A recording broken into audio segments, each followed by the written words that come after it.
welcome back students to our YouTube channel. I hope you all are doing very well. Last lecture के अंदर हम लोगों ने cover किया था अनगाइडेड मीडिया. गाइडेड और अनगाइडेड मीडिया हमारा कवर हो चुका है. आज के इस लेक्चर के अंदर स्टूडेंट्स हम लोग डिस्कस करेंगे वायर्ड कम्युनिकेशन.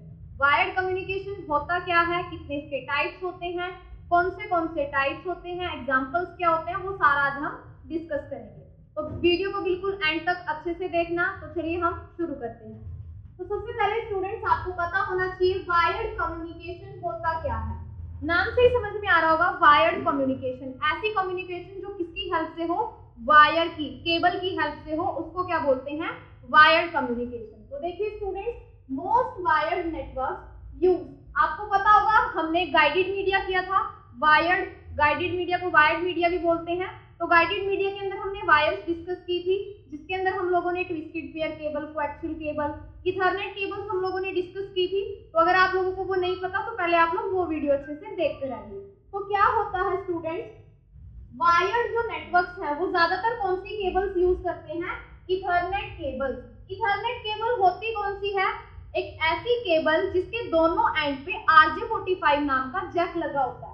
कुछ आप इस तरीके से देख सकते हो. कुछ इथरनेट ये उसका एक एनिमेटेड वायर बना रखी है, लेकिन रियलिटी में वो होती कैसी है, नेटवर्किंग के लिए एक केबल होती है जिसके दोनों एंड पे RJ45 नाम का जैक लगा होता है, इस तरीके से, जो पीसी के अंदर जाता है.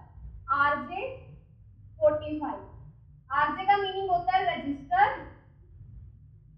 जैक. तो अगर आपसे कोई पूछे इथरनेट क्या होता है तो आप बोल सकते हो इथरनेट एक ऐसी केबल होती है जिसके दोनों एंड पे RJ45 नाम का जैक लगा होता है. तो यहाँ पर क्या चीज बोली गई है, वायर्ड नेटवर्क के अंदर ज्यादातर कौन सी केबल इस्तेमाल की जाती है, इथरनेट केबल इस्तेमाल की जाती है. किस काम के लिए, डेटा को ट्रांसफर करने के लिए. किस किस के बीच में, कनेक्टेड डिवाइसेस के बीच में. सपोज करो यहाँ पर 3-4 कंप्यूटर एक दूसरे के साथ क्या है, कनेक्टेड है. इथरनेट केबल की हेल्प से कनेक्टेड है, RJ45 की हेल्प से कनेक्टेड है वो, और उनके बीच में डेटा को ट्रांसफर करने के लिए, ये चीज बोला है, जो भी नेटवर्क्स होते हैं उनके बीच में डेटा को ट्रांसफर करने के लिए ज्यादातर कौन सी केबल यूज की जाती है, इथरनेट केबल यूज की जाती है. In a small wired network a single router. अब आपको ये चीज भी पता होगा राउटर का इस्तेमाल किया जाता है. अब ये राउटर क्या होता है, मैं इसकी एक सेपरेट वीडियो बनाऊंगी स्टूडेंट, जिसके अंदर कंप्यूटर नेटवर्क के जितने भी हार्डवेयर कंपोनेंट्स हैं वो सारे समझाऊंगी. सो डोंट वरी, अभी के लिए समझिए, वो वीडियो आपके लिए मैं बहुत जल्द लेकर आऊंगी. तो यहाँ पर क्या बताया गया, अगर नेटवर्क छोटा है तो सिंगल राउटर से काम चल जाएगा, लेकिन अगर नेटवर्क बड़ा है तो मल्टीपल राउटर्स का यूज किया जाएगा. तो यही बताया गया, in a small wired network a single router may be used to connect all the devices. यानी कि एक सिंगल राउटर का इस्तेमाल किया जाएगा छोटे नेटवर्क के अंदर. Larger network often involve multiple routers.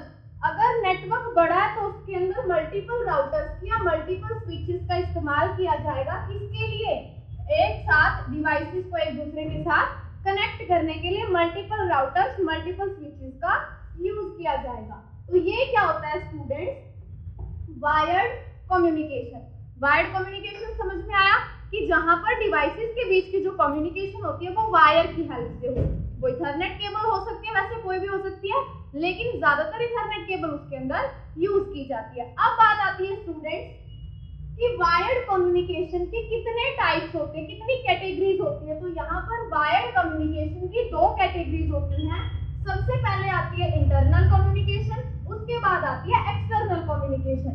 Internal communication का मीनिंग क्या होता है, किसी भी वायर के अंदर की कम्युनिकेशन. अंदर से कैसे कम्युनिकेशन होती है, एक्सटर्नल यानी आउटर, बाहर से. एक्सटर्नली कैसे कम्युनिकेशन होती है, एक्सटर्नल में पोर्ट्स आ जाएंगी, USB पोर्ट होती है, अलग अलग पोर्ट्स होती हैं, तो वो एक्सटर्नल में आएंगी. इंटरनल, दोनों की दोनों हम लोग डिस्कस करेंगे. तो ये 2 क्या होती हैं, वायर्ड कम्युनिकेशन की कैटेगरी. आगे बढ़ते हैं students.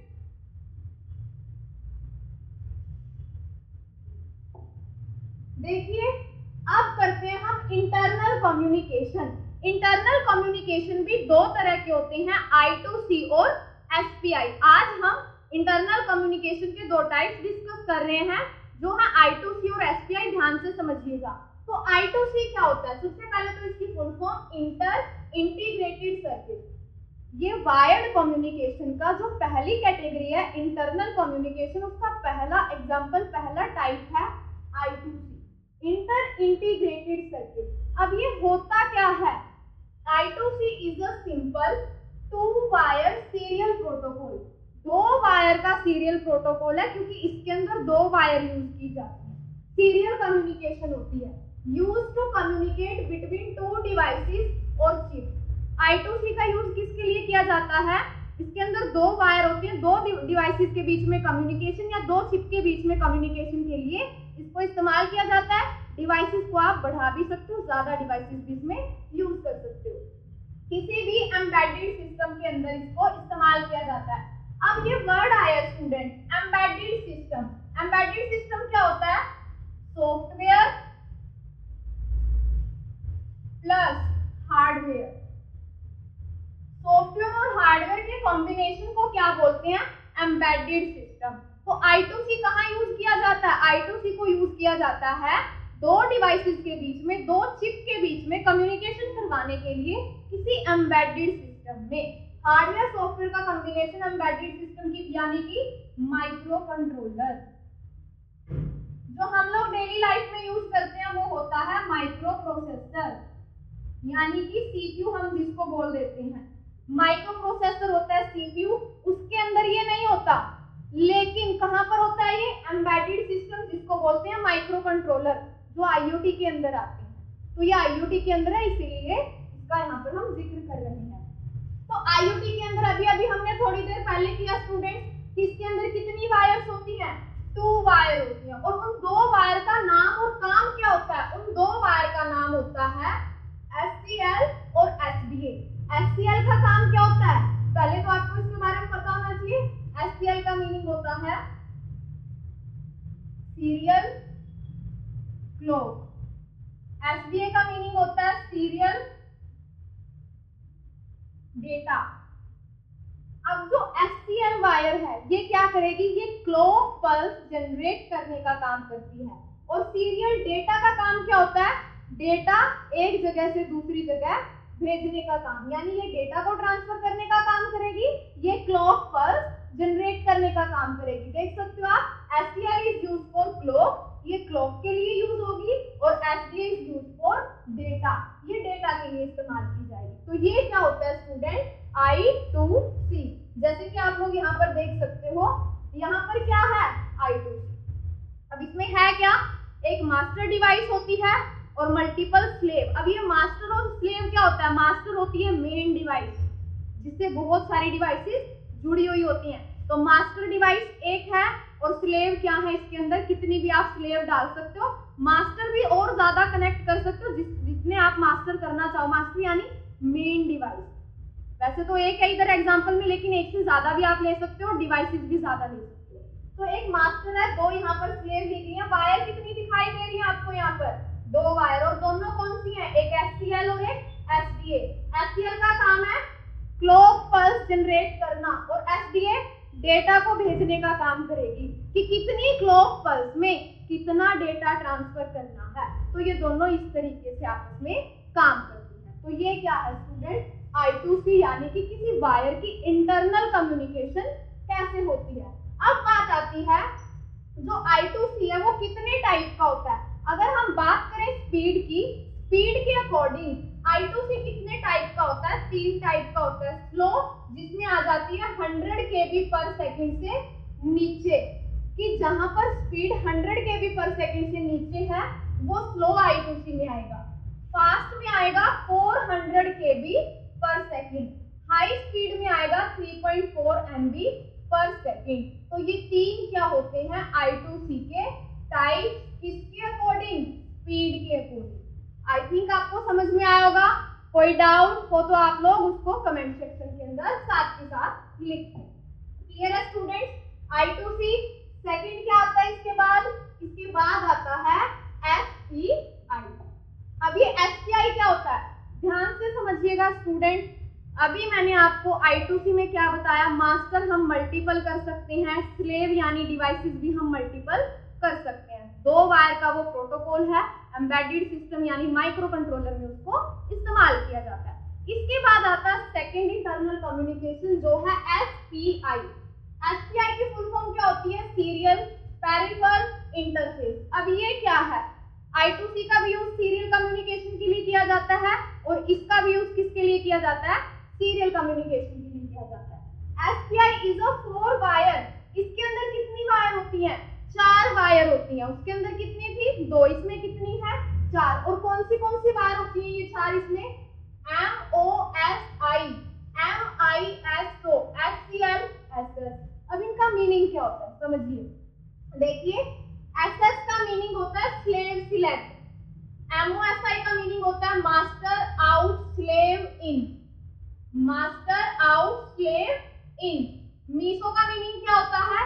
Master in slave out, यानी मास्टर तो इन है और स्लेव क्या है?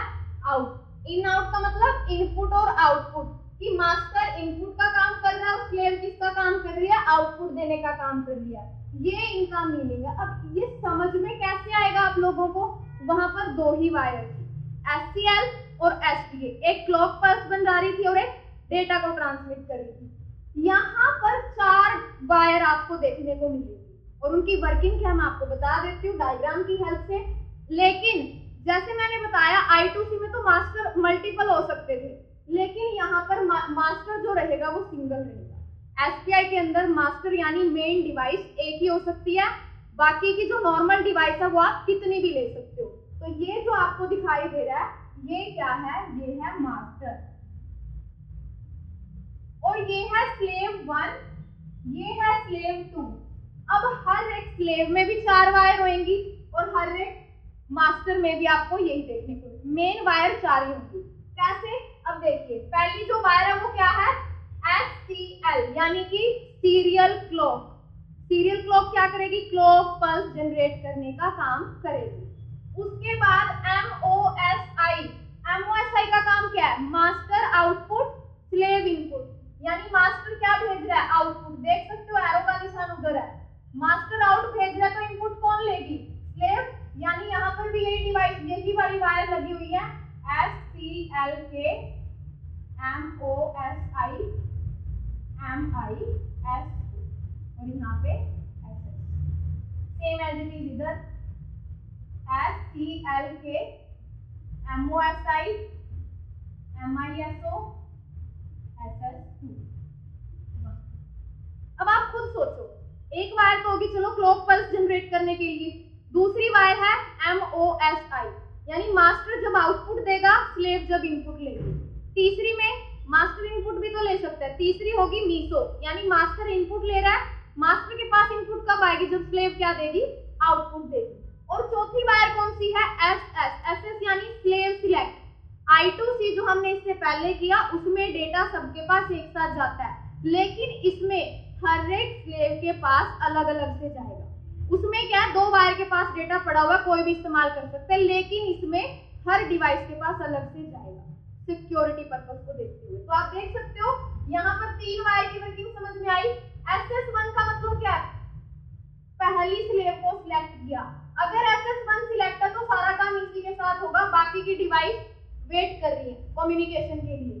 फिर उसके बाद इसका काम होने के बाद सेकंड वाली डिवाइस सिलेक्ट होगी, सारा काम इसके साथ होगा। तो ये कम्युनिकेशन इस तरीके से चलता रहेगा। मैं आपको दिखा देती हूँ। तो आप देख सकते हो स्टूडेंट, ध्यान से देखिए। अब यहाँ पर जो कम्युनिकेशन है, यहाँ पर इस टाइम पे फर्स्ट स्लेव सिलेक्ट है तो डेटा इंटरचेंज होगा। जैसे ही स्लेव सेकंड वाली सिलेक्ट होगी तो फिर डेटा सेकंड वाली के साथ इंटरचेंज होगा।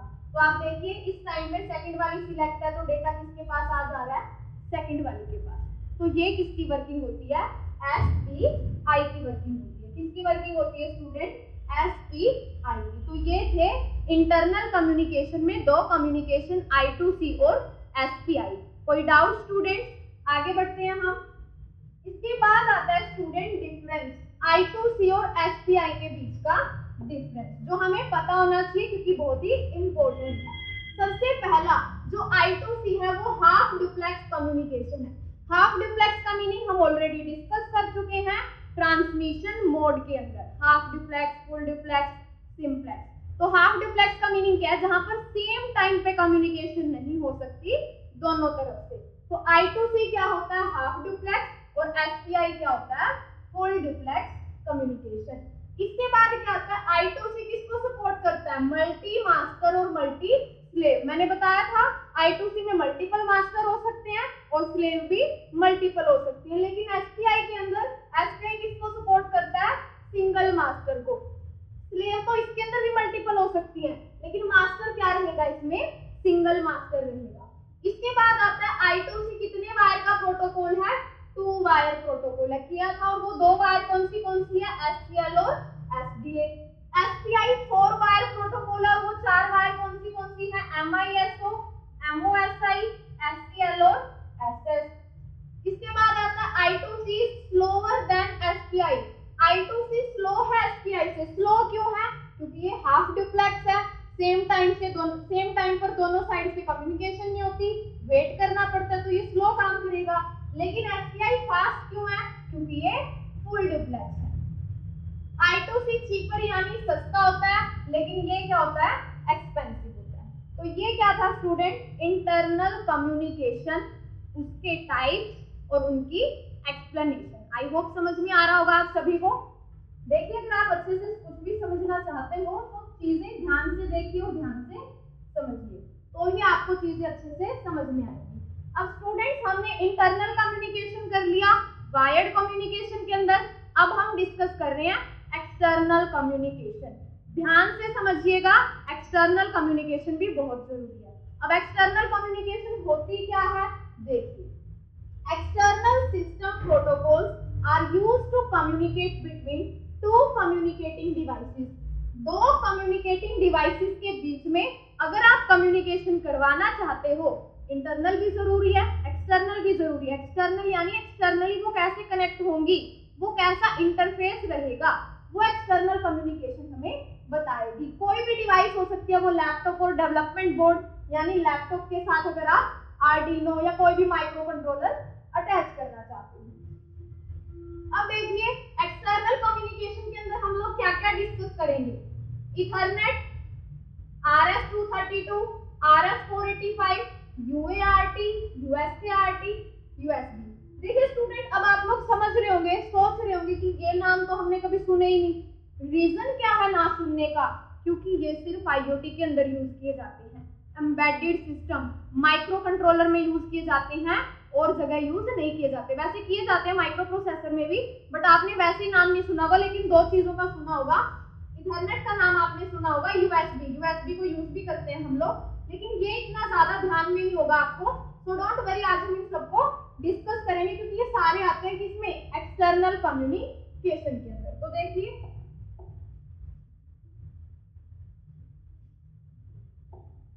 सबसे पहले आता है इथरनेट, मोस्ट इंपोर्टेंट, हर एक बच्चे के लिए बहुत जरूरी है। इथरनेट थोड़ी देर पहले मैंने आपको बताया था, एक केबल जिसके दोनों एंड पे क्या होता है, RJ45 नाम का जैक लगा होता है। और डीपली इसको करते हैं, देखिए स्टूडेंट्स कैसे, a system for connecting a number of computer system to form a local area network। एक ऐसा सिस्टम, अगर आप लोकल एरिया नेटवर्क यानी लैन नेटवर्क अगर बनाना चाहते हो, अलग अलग कंप्यूटर को एक साथ जोड़ने के लिए, तो आपको किसका यूज करना पड़ेगा, इथरनेट का यूज करना पड़ेगा। With protocol to control the passing of information, information आप तभी पास कर सकते हो।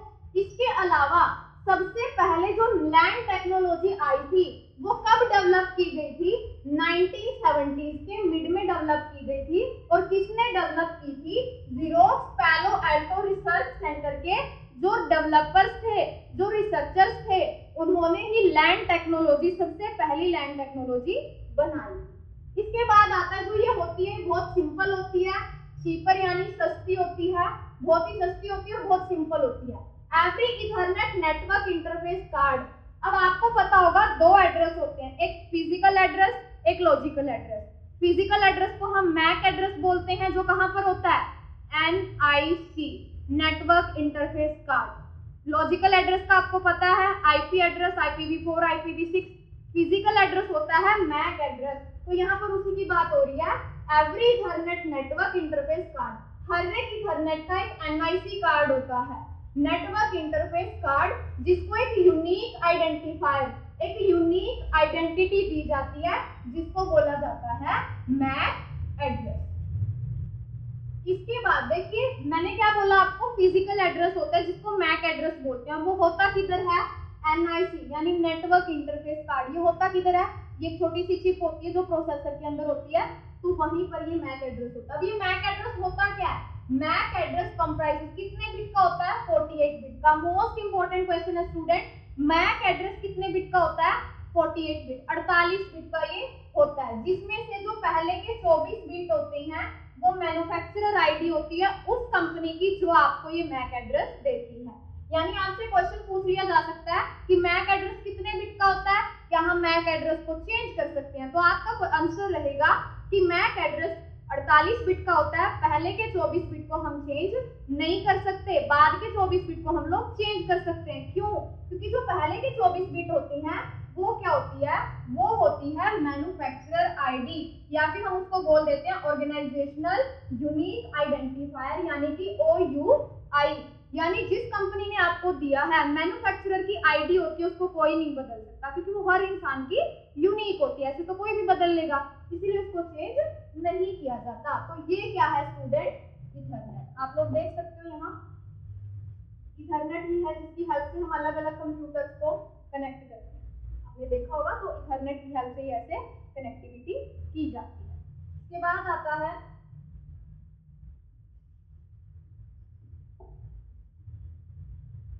इथरनेट की एडवांटेज, डिसएडवांटेज और इथरनेट की एप्लीकेशन। एडवांटेज क्या होती है, network start with it and and with it. Network की शुरुआत भी इसी से होती है और वो खत्म भी इसी से होता है। Reliable and can be used with in a building, भरोसेमंद होता है, इसको एक बिल्डिंग के अंदर, घर के अंदर आप कहीं पर भी इसको इस्तेमाल कर सकते हो, यकीन कर सकते हो इसके ऊपर। It will be needed switch to keep network, इसको नेटवर्क बनाने के लिए किसकी जरूरत पड़ती है, स्विच। स्विच नाम का एक हार्डवेयर कंपोनेंट होता है, उसकी इसको जरूरत पड़ती है। It is basically used for making LAN, LAN network बनाने के लिए इथरनेट को यूज किया जाता है। अब बात आती है कि डिसएडवांटेज क्या होती है, can't be used for long distance, long distance में यूज नहीं किया जा सकता क्योंकि कहां पर बनाते हैं, कहां पर यूज करते हैं, लैन के अंदर। In a building network, you have to connect Ethernet to switch and then Ethernet again, which makes such network a hell. इसमें क्या है, एक बिल्डिंग के अंदर आपको पहले इथरनेट को स्विच से कनेक्ट करना पड़ेगा, फिर स्विच से दूसरे इथरनेट को अलग अलग डिवाइसेस, तो वो बिल्कुल क्या बना देता है, कॉम्प्लेक्स, सिचुएशन कॉम्प्लेक्स हो जाती है। तो डिसएडवांटेज है उसकी, तो ये डिसएडवांटेज थी। एप्लीकेशन यानी कहाँ कहाँ इथरनेट को यूज किया जाता है, क्लाउड कंप्यूटिंग में साइट टू साइट एक्सेस के लिए, वीडियो ऐप होती है वहां पर, distributed storage area network, CCTV cameras में कॉपर केबल होती है वहां पर, फाइबर ऑप्टिक केबल। तो इन सभी जगह कौन सी केबल होती है, इथरनेट केबल। ठीक है स्टूडेंट, आ रहा ना आपको सारी चीजें समझ में, देखिए बिल्कुल इंटरेस्ट के साथ करोगे तो आपको कोई भी डाउट नहीं रहेगा, वरना आपको क्या रहेगा, कंफ्यूजन रहेगी। इंटरेस्ट के साथ चीजें समझिए तो हम एंड तक बिल्कुल अच्छे से चीजें कवर कर लेंगे। तो आगे आता है स्टूडेंट RS-232। अब ये RS-232 क्या है, इस नाम से तो आप आई थिंक नहीं समझ पाओगे, लेकिन इसको देख के आप पहचान सकते हो कि हाँ ये वायर तो हमने कहीं ना कहीं देखी है। तो इसी वायर को, इसी को क्या बोला जाता है, RS-232, रिकमेंडेड स्टैंडर्ड 232 इस वायर का नाम है। अब ये है क्या, ये बेसिकली एक इंटरफेस स्टैंडर्ड है जिसको कंप्यूटर्स को कनेक्ट करने के लिए यूज किया जाता है। तो RS-232 it is basically interface standard, एक इंटरफेस, इंटरफेस तो समझते हो ना, किसी भी चीज को यूज करने के लिए आपके पास इंटरफेस होना चाहिए, वही एक स्टैंडर्ड है। It is commonly used in computer serial ports, computer की जो सीरियल पोर्ट्स होती है वहां यूज किया जाता है। आपने देखा होगा कंप्यूटर के पीछे लगी होती है ये वायर, तो वही क्या है, RS-232। This standard define the electrical characteristics and timing of signal. करती क्या है ये इलेक्ट्रिकल सिग्नल्स को या फिर टाइमिंग, सिग्नल्स की टाइमिंग को डिफाइन करती है। कौन सी वायर, ये वायर। जो करंट वर्जन चला हुआ है इसका वो है TIA-232F, जिसको 1997 में इशू किया गया था, इतनी पहले बनाया गया था, 1997 में इसको बनाया था और अब तक यही चल रहा है। तो ये क्या था, RS-232।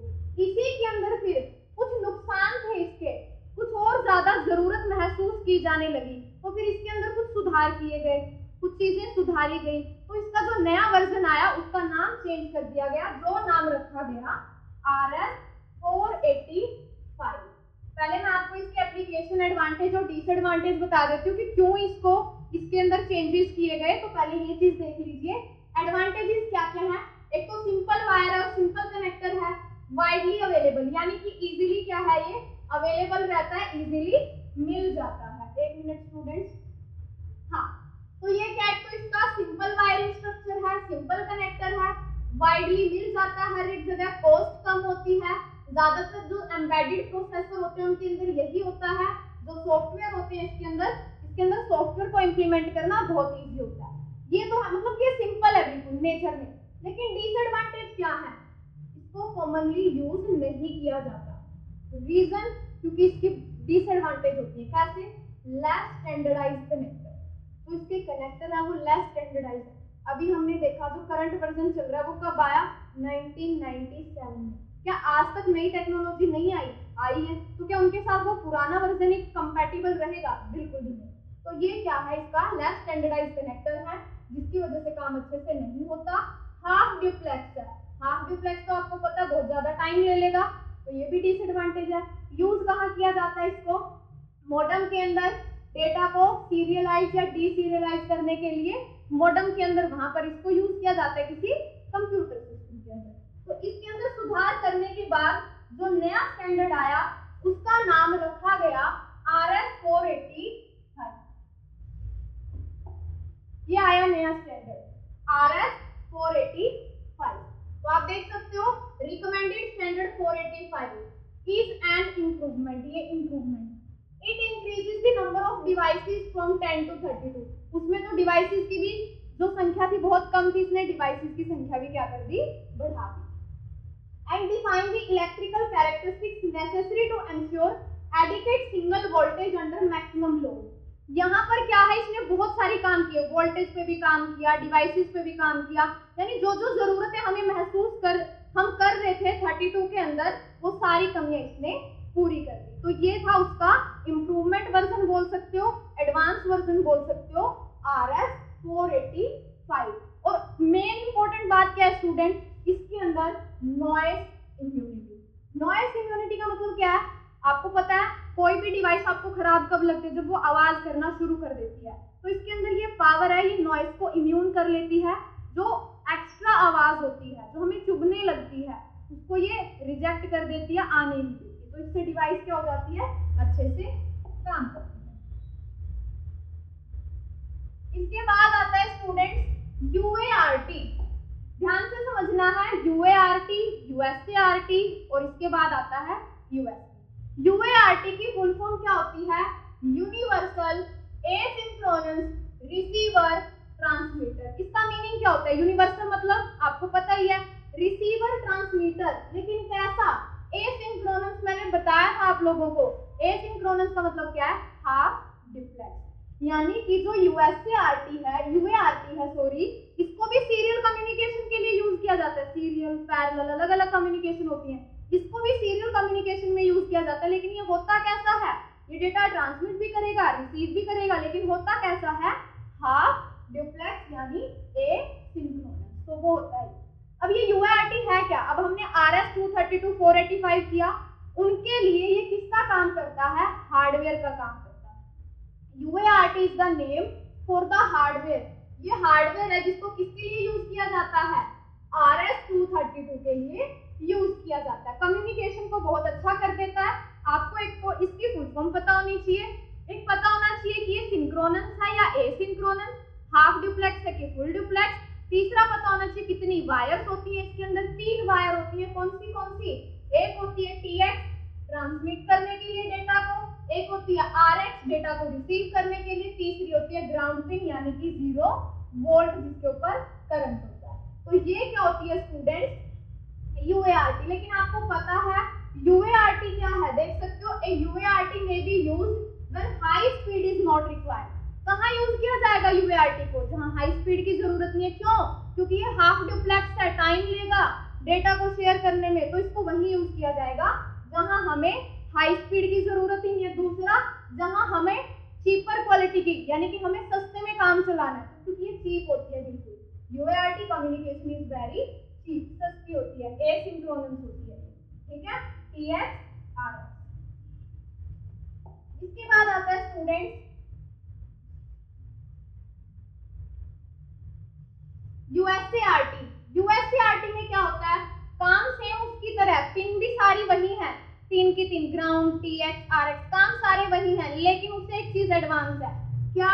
यूएसएआरटी का मीनिंग है universal asynchronous, sorry students,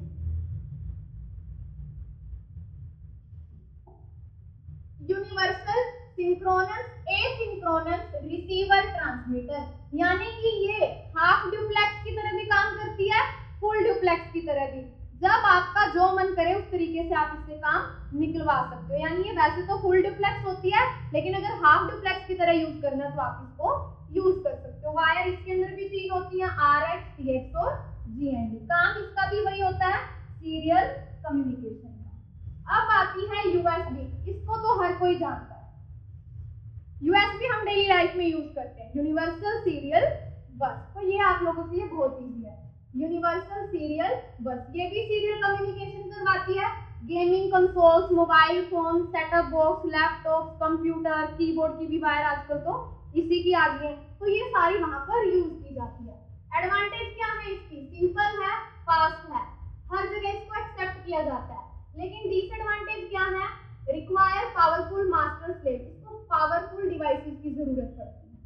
particular drivers, इसके कुछ स्पेसिफिक ड्राइवर्स होती हैं जिनके बिना ये काम नहीं कर सकती, तो पर्टिकुलर ड्राइवर्स के साथ ये काम करेगी। तो ये क्या है? यूएसबी। एक बार मैं इनका डिफरेंस बता देती हूँ तो सारे डाउट आपके वैसे भी स्टूडेंट्स क्लियर हो जाएंगे। यूएआरटी, यूएसएआरटी, यूएसबी। यूएआरटी की फुल फॉर्म है universal asynchronous transmitter and receiver. Meaning तो समझ में आ गया। इसकी फुल फॉर्म है universal synchronous and asynchronous transmitter and receiver. USB की यूनिवर्सल सीरियल बस। इसके बाद आता है स्टूडेंट कितनी वायर का है? मेन तो दो ही होती हैं, RX, TX, इसके अंदर भी RX, TX और इसके अंदर भी दो वायर होते हैं, D प्लस और D minus. D positive negative का मतलब क्या है?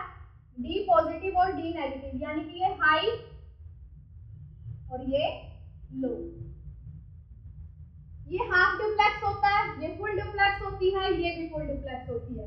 यूएआरटी सबसे दोनों से स्लो होती है, ये उससे स्लो होती है लेकिन यूएआरटी से फास्ट, ये इन दोनों से फास्ट होती है। तो ये क्या थी स्टूडेंट्स हमारी एक्सटर्नल कम्युनिकेशन। आई होप आज का लेक्चर आप लोगों को समझ में आया होगा, जिसके अंदर हम लोगों ने पहले डिस्कस किया वायर्ड कम्युनिकेशन क्या होता है, फिर हम लोगों ने डिस्कस किया उसके टाइप, फिर इंटरनल कम्युनिकेशन, एक्सटर्नल कम्युनिकेशन, सारी चीजें स्टूडेंट्स हम लोगों ने डिस्कस की। आई होप आपको समझ में आया होगा।